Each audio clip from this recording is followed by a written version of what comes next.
Okay, and today is June 1st, 2003. And there we go with the jacket. Okay. Now, Okay. Yep, now sit down and we'll start the interview.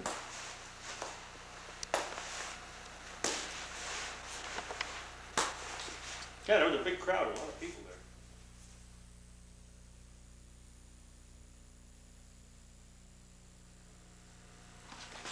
there. Okay, state your name, address, and birthday. John Simonetti, 2380 West 130th Street, Brunswick Hills, Ohio, 44212. Okay, Birthday is May 10th, 1925. okay, and I'm the interviewer, John A. Simonetti, his son. Okay, let's go back. And it's 1943. Which branch of the service did you enter? I was in the infantry, the Army. Were you drafted or did you enlist? I was drafted in July of 1943. Where were you living at the time? I was living in Cincinnati, Ohio. And do you recall your first days in the service? My first day, Yes. I was drafted and reported to Fort Thomas, Kentucky, which was across the river from Cincinnati, Ohio. And it was a long time ago. I don't remember too much. Where did you go? Well, from Fort Thomas, Kentucky, we went to Camp Roberts in California, which is located halfway between San Francisco and Los Angeles. In fact, it's on Hearst Ranch, San Simeon Ranch is where it was, near Paso Robles, California. Tell me about your boot camp training experience. Well, the camp training was it was 13 weeks of basic training and a lot of marching and testing with all the weapons and everything. Camp Roberts at the time had the largest parade grounds in the world, big from one end to the other. Were you enrolled in any specialized training? No, it took infantry training. It was basic training is what it was. Were you ever enrolled in the Army Specialized Training Program? Yeah, I was in the ASTP. From there, after 13 weeks of training, from there I reported to Montana State College in Bozeman, Montana for an ASTP program. What was ASTP? Army Specialized Training Program. Or what did it do? Well, they had too many people in the Army and the Navy and the Air Corps. They all had the same, more or less the same program. The Navy had the V-12 program, and the Air Force, I don't know what they call them, but they were the colleges had been depleted of all the males, and they were trying to build up keep the colleges from going broke, is my thinks about it. And so they had this program going to educate engineers and whatever specialty program. We were in an engineering program, and there was quite a few of the people that I went with, that I took basic training went there with me, and some of them went to the Air Corps, and some went to, none of them went to the Navy, but some of them went to the Air Corps, some of them went up there. And we lasted there, we went there in November, I believe, and we stayed there until sometime in March. But then the manpower became critical again, and they had to send everybody back to their branch of service, which mine was the infantry. So I ended up in Camp Adair in Oregon, and it was quite a shock to quite a few people that they had to go out of school and into the service again. And it was a very good experience in the school because some of the fellows that I went with had some college training, but some were specialists in math, some were specialists in geography. So we'd get together every night, and somebody would tutor what he was proficient in. How long were you at Camp Adair? Camp Adair, that's where I joined the 70th Infantry Division, and they had just depleted the division and sent everybody out as replacements, and they were building it up again. And I think we were there from March until around September, August or September. We were there in Camp Adair. And then from Camp Adair, we went to Fort Leonard Wood, and the whole division went to Fort Leonard Wood, Missouri for more intensive training. And we stayed there until November, I think around Thanksgiving in November, and then we were shipped out to go overseas. From there we went to, the whole division that is, went to Camp Miles Standish in Boston and shipped out at Boston on the SS America and landed in Marseille. The sheet showed 3 other boats, the Mariposa.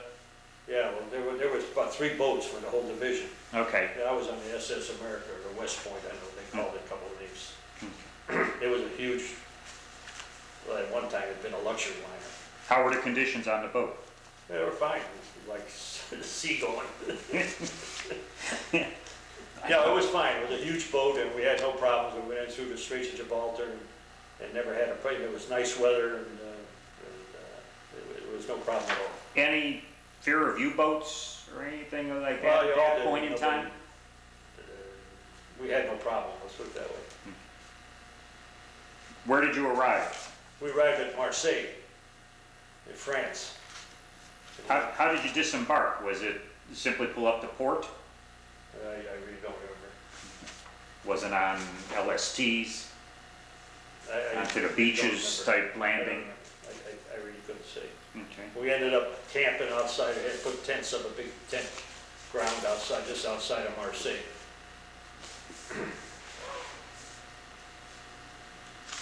And where did you go from there? From there, we stayed there a couple of days, and then we got on what they call 40 and 8s, 40 men or 8 horses, and traveled up to, on a rail car, traveled to, and we were up near the Hagenhoff Forest someplace. The towns escaped me, because I didn't know where we were then, and I still don't know where we were. Was this still before Christmas? Yeah, this was before Christmas, yes. Okay. Before Christmas of, what, 44. What rank were you at this time? I was in the infantry, 70th Infantry Division. But what rank were you? Oh, what rank? I was a PFC. Okay.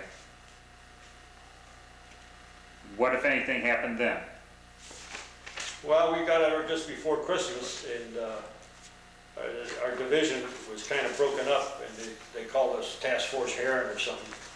And my particular platoon went with, I think it was the 45th Division, and we were green as could be, and they assigned us to, I can't tell you what outfit it was, but a specific company or anything, but we went to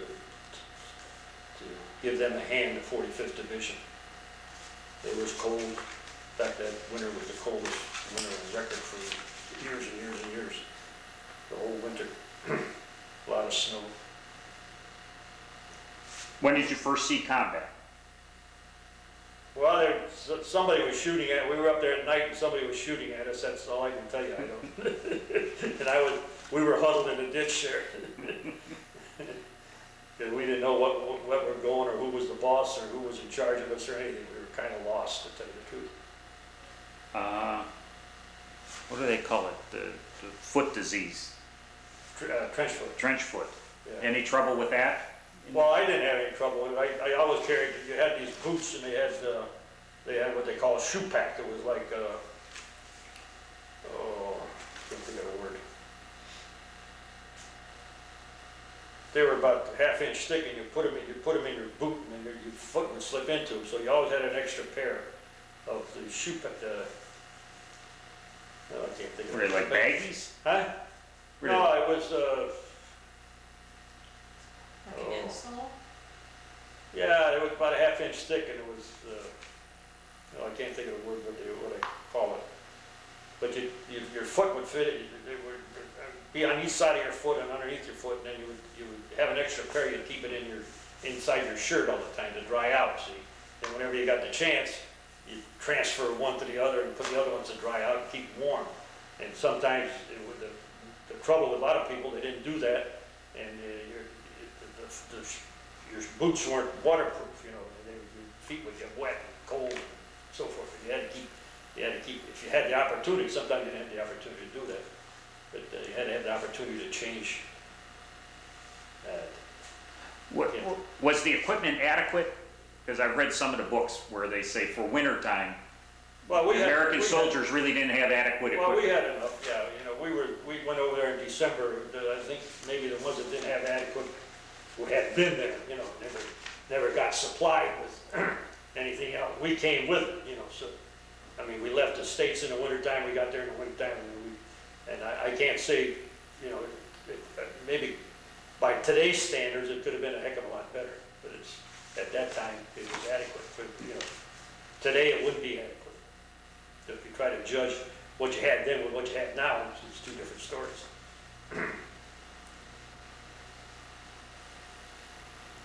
Well, tell me about a couple of your most memorable experiences at that time. At that time, Yes. well, from there we went up near, like I say, I'm at a loss for names of places because I didn't know where we were then. People tell me where it was, but I really don't tell. We went up further north just before the, during the Battle of the Bulge, that Patton pulled out and the line spread out. We had to cover more territory, he took a whole army with him. We were in the 7th Army, and we had to kind of spread out. And we went up near Wingen. The town is Wingen, but the division did a big to-do in Wingen, see, but I didn't participate in that because just before that, we were going through the woods, and the Germans were shelling us, and they were shelling tree bursts would hit on the top of the tree and then send splinters all over, So a lot of guys got wounded with the splinters. And in fact, I lost two very good friends of mine, and they got their heads blown right off With the splinters? With the splinters, yeah. I mean, you have a big chunk of trees, boom, And so we were going through these woods, and all this happened, and we captured a bunch of Germans out of there, Foxhole. We captured a bunch of Germans, and we had some wounded people. So me and two friends of mine, Bill Westmoreland and Dusty Parker, and at Sergeant Fairfield, we had to take these prisoners back and these wounded back. So we had the prisoners carry the stretchers with the wounded, and we went back into the company headquarters, and we got shot along the way down. It was almost dark, so we said, well, we're not going to go back tonight. We can't see anything. We don't know where they're at. So we stayed and ate potatoes. That's what we had. We didn't have any rations with us. We ate potatoes, and we left the next morning and went back up where the company was, and there was nobody there. They were gone. And so we were milling around. It took us about 3 days before we found our company again. They thought we had deserted and left and so forth. And during the time, all the Germans had their foxholes there, and we'd go there and eat their rations, whatever they had left in the foxhole, cheese and black bread. Black bread was very good. The black bread. Okay, yeah. And hunks of cheese. But we didn't have any rations or anything. Then we fetched up with the company in Wingen, and they thought we had deserted and left and so forth. But we hadn't. About what time was that? Was that January or? Yeah, that's in January, yeah. Okay. Where'd you go from there? Well, from there we went up further north there near, like I say, the towns. And the front was kind of dead now. There wasn't any great, after the Bulge, this was after the Bulge. In fact, we were in the... This is after Northwind too? Yeah, we were called, our area was called the Battle of the Little Bulge, because we had the same, after the big bulge up there at Bastogne, we had a little one down where we were. They pushed us back some, and we pushed them back. But it wasn't as publicized as the other one, because it came later. It wasn't the magnitude of the other one. And then we went further up north, and we were, I don't know the name of the towns, but we were near Forbach, and we stayed there maybe a couple weeks, just quiet. Everything was quiet. We had our outposts, and they had their outposts, and everybody was happy not to bother the other person. Both sides were kind of catching their breath, And then from there, we took off and went up to we went up to this castle, Schlossberg Castle, just outside of Forbach.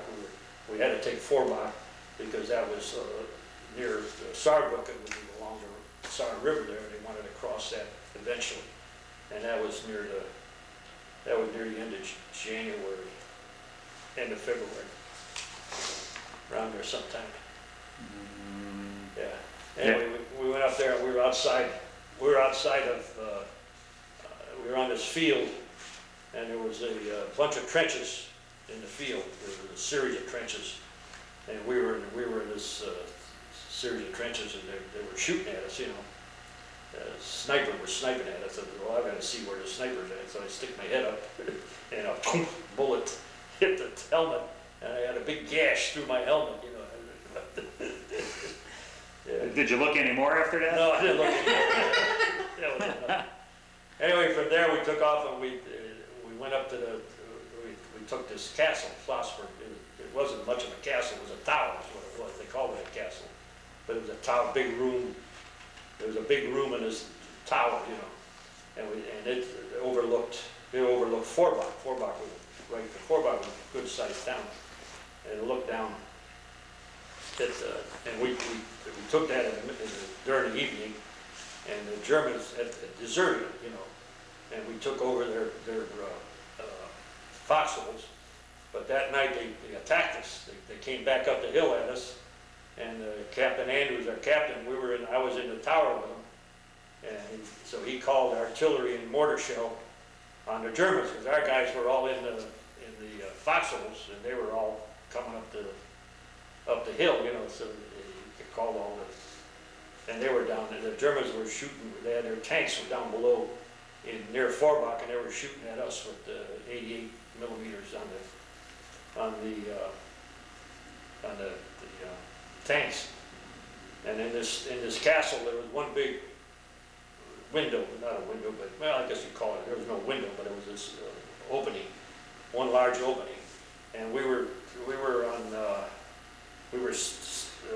going back. We had men stationed on each side of this opening, going back, and I was the first man on this side, and I don't know who was on the first man on the other side. There was about 4 or 5 behind us, you know.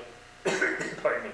And a shell came in the window, killed the guy opposite me, and wounded all the guys behind me, and didn't bother me at all. You know, I was very lucky. But it's a classic battle, and it was even taught in Fort Benning for a period of time after the war, calling artillery and mortar on your own men as long as they're in the hole, in the foxhole, and the other guys are attacking you. Yeah, it's quite well written up. And that was you were in the 276th Infantry? Yeah, I Company, first platoon. What happened after that? Well, then we went down and took Forbach then, you know, and we took the town, and then we sat there for a couple of days. Now, Forbach was split by a railroad, elevated, not an elevated, but a raised, with a raised bed, you know. We were on one side, and the Germans were on the other side. I remember one night, a bunch of Frenchmen came, a French military unit came through, and we were right by an underpass. They went under the underpass and on a patrol, went on the other side of a patrol and spent some of the evening. Then when they came back, they fired all the ammunition they had. They stood there and shoot like 4th of July, bang, bang, bang, bang, and then they left. They just wanted to get rid of all their ammunition for no reason at all. So then from there we stayed there a couple of days, and then we were staying in the basement of this house right and there were civilians living in the house, so we stayed downstairs. And one of our sergeants, Sergeant Normandy, he's upstairs romancing one of the women there, one of the girls there, and a shell hit in the building and eliminated him and the girl both. So that after a couple of days, then we went through the underpass and took the rest of the town. Then from there, we went just outside of Saarbrücken. We were not far from Saarbrücken, which was across the Saar River, and made preparation to cross the river in the next morning, I think. And I became deadly sick, and I ended up with yellow jaundice. And from there, I went to, they took me on a plane, my first plane ride, laid out on a stretcher. How did they get you back, and where did you fly out of to go back? Don't ask me where I flew out. Okay. I was out of it. I was very sick. And they flew you to England? Yeah, I went to hospital in Kidderminster, England. Kidderminster, there's two towns in Kidderminster and Axminster. They're famous for rugs, rug making towns. I guess they're amongst the best rugs, Kidderminster and Axminster. And that's near Birmingham. And I spent a good month there. And I was in the hospital and got in the hospital, and they had double daylight savings time or something. It didn't get dark till midnight or something at that time. And we were in a ward. Everybody in my ward all had the yellow jaundice like I had. Was it common? Yeah, it was common. Dirt. It was caused. They told it was caused by dirt and filth, and we lived Yeah. in a hole. Couldn't keep clean. In fact, I remember one time we went back to division headquarters. It was a mine. They had taken a mine, and they had all the place where the miners washed up, the showers. And we went there once and took a shower. They had Marlene Dietrich was there. We went and saw Marlene, and she gave a show, for the show. She says, "What's your name?" I says, "John Simonetti." He says, "I bet you I know your wife's name." "What wife?" "Your wife's name's gonna be Mrs. Simonetti." "Yeah, you got that." All right, so you spoke to Marlene Dietrich at Yeah. the USO show. Great. Yeah, she was very nice. She had a good show. Yeah, then I was there, in the evening, there was lights out, in the hospital.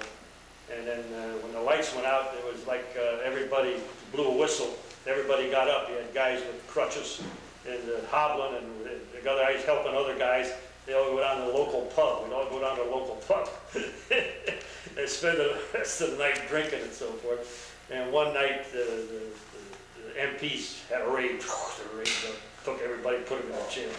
And they got me down there, and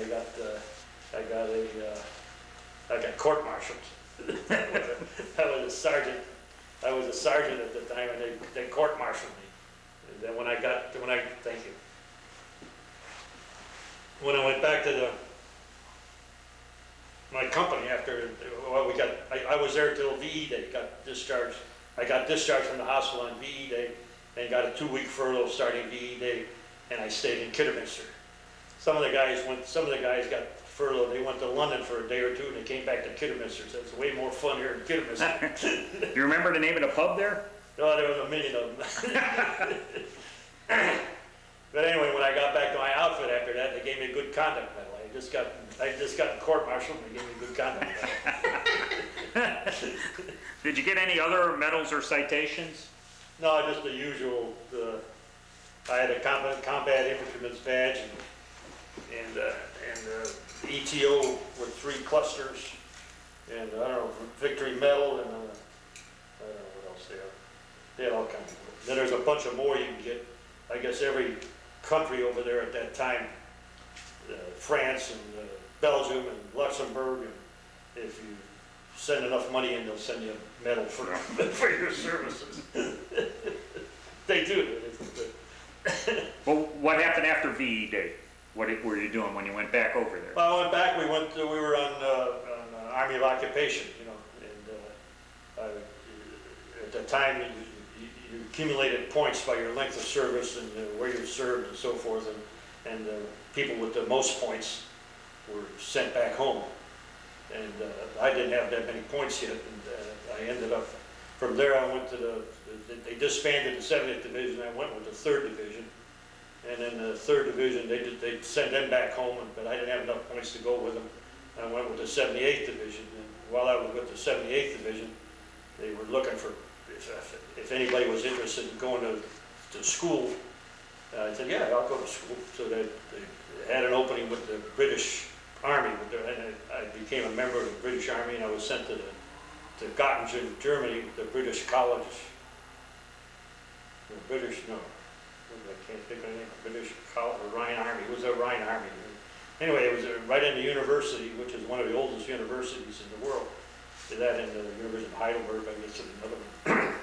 And beautiful place in Göttingen there in Germany. And we were there, and I stayed there about a month with the school. Then we were in Eschwege, Germany, which was right on the border. The German piece of not the Russian piece of Germany, and us, we had the border right there. We were patrolling the border with, on one side, the Russians on the other side. And they'd come into town with, from here to here on their arm full of watches they're selling. The Russians? Oh, yeah. They'd come in, just like you see on the street corner, you know, open their shirt, all the watches, they'd buy and sell any kind of watch you wanted, you know. And, yeah, it was fun. Yeah. How long were you over there then? Well, I was there, and then from there, the 78th, we went up to Bremen. We were up in Bremen, Germany, and we shipped out of Bremerhaven. Not as a unit, but as individuals, you know, whoever got the points, you got on the boat and went home, you know. And from there, I went home, went to Fort Dix. How did you get from, you said it was your first plane trip to England. How did they get you back from England, back to Germany? Questions like that, probably on a plane, I don't. Sorry about that. Don't remember everything. Yeah. Yeah, then we went on I got on a Liberty ship, and I spent 10 days of the worst 10 days of my life. Why was that? Why was that? Yeah, the creaking old tub. It was in the middle of, where were we going, at the end of March. It was in March when we went back. And 46? in the North Sea, across the North Sea, and it was rough. It was rough. The boat would come almost out, it would come out of the water, you know, and then come down and slap, whop, and then everything was creaking.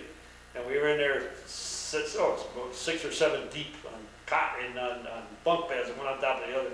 And the guy on the top, he'd get sick, and you know, everybody down below him would get sick. It'd stink to high heaven in there. I mean, it was bad. And they would feed us hard-boiled eggs. I don't know why hard-boiled eggs. That's the only thing they could feed us. I haven't eaten a hard-boiled egg since. Where did you land in America? We landed in New York, yeah. Okay. Yeah, went to Fort Dix, New Jersey. And from Fort Dix, I went to Camp Atterbury in Indiana, and was discharged from Camp Atterbury When were you discharged? in 46, yeah, I don't know, April, what did it say? April 13th. Yeah, Separation Center, Camp Atterbury. went home from there. It was just a short train ride. And I didn't get that before. Where was home at that point in time? Cincinnati, Ohio, 2032 Burnett Avenue. Okay. And did you go back to school? Well, from there I went to, the government came up with the GI Bill of Rights, and from there I cast about for a school, and I couldn't find a school because so many GIs wanted to go to school now since the government was paying for it, and they had missed out on schooling. And I went to the University of Cincinnati, I couldn't get in. I went to Ohio State University, I couldn't get in. I went to Ohio University, I couldn't get in. And I ended up going to Case. It was the Case School of Applied Science. And I went up there and passed the test. You had to take a test. They took 1 out of 10. And I passed and went to school there and graduated in 1950 as a civil engineer. Did you make any close friendships while in the service? Yeah, I made very close friends, but they are scattered all over the country, and everybody was going to school and worried about making a living and getting married and so forth and so on. And I met my wife through the service. And how was that? Well, she was a girlfriend of a friend of a fellow GI that we became very good friends, and I started writing to her, and she saw how good looking I was and everything, and decided to fetch up with me. And we've been married now for 55 years. You join any veterans organizations? No, I didn't. I joined the VFW at one time to try to find out anybody that knew anybody from my outfit. But I never learned anything, so I dropped out. And then one night, a couple of fellows knocked at my door in Brunswick, and they had found my name and address through the VA, and they introduced me to the 70th Division Association, and I've been a member ever since. What did you do as a career after the war? and after school? Well, I became a civil engineer after I graduated from Case in 1950, and I was one until I retired in 1983. And since then, I led a free life. How did your service and experiences affect your life? Well, I became aware of what's going on in the world, and that's a hard question to answer.